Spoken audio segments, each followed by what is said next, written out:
అందరికీ నమస్కారం. భక్తులందరికీ చాలా సంతోషంగా ఉంది. కాణిపాకం ఇంతకుముందు 2 సార్లు వచ్చాను.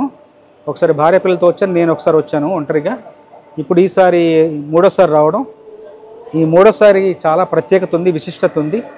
ఈసారి చాలా ఘనమైన స్వాగతం, ఘనమైన గొప్ప ఆదరణ, ప్రేమాభిమానాలతో నన్ను ఆహ్వానించారు, స్వాగతించారు.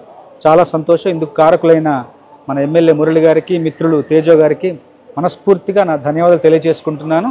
చాలా ఏదో ఒక తెలియని స్పందన, గొప్ప అనుభూతి, అనిర్వచనీయమైన అనుభూతి కలిగింది.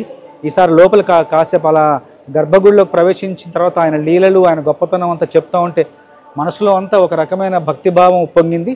నేను ఇప్పుడు అయ్యప్ప స్వామి మాలలో దీక్షలో ఉన్నాను. ఈ దీక్షలో క్షేత్ర దర్శనం ఒకసారి చేసుకోవాలన్నారు. నాకు కుదరలేదు. కానీ ఈరోజు ఈ కార్యక్రమం, వీళ్ళ కార్యక్రమానికి వచ్చాను కాలేజీకి. దాంతో మురళి గారు తీసుకొని వచ్చారు ఇక్కడికి. క్షేత్ర దర్శనం నాకు ఈ విధంగా వీళ్ళ ద్వారా సాధ్యమైంది.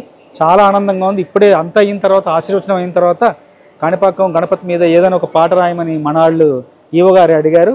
నాకు వెంటనే నాలో ఒక మంచి స్పందన మొదలైంది. తప్పకుండా రాసిస్తాను.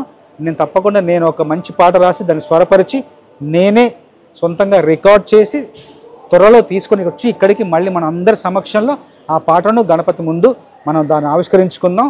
ఆ పాట చిరకాలం ఈ దేవాలయంలో, ఈ ప్రాంగణంలో మోగాలి. నా వంతు భగవంతుడు నాకు ఇచ్చిన ఆశీర్వాదానికి నేనేదో నాకు కవిగా నేను చేయగలిగింది అదొకటే. నా పూజా కుసుమం, నా పాటలనే నా గేయ కుసుమాన్ని ఆయన పాదాల ముందు తప్పకుండా నేను ఉంచి ప్రార్థించాలని నా కోరికగా ఉంది. తప్పకుండా త్వరలో ఇది సాధ్యం అవుతుంది. ఆ శక్తి గణపతే నాకు ప్రసాదిస్తాడు. మరొక్కసారి ఇంత గొప్ప సందర్శనకు, గొప్ప దర్శనానికి నన్ను పాత్రుల్ని చేసిన మిత్రులు అందరికీ మనస్ఫూర్తిగా నా ధన్యవాదాలు తెలియజేసుకుంటున్నాను.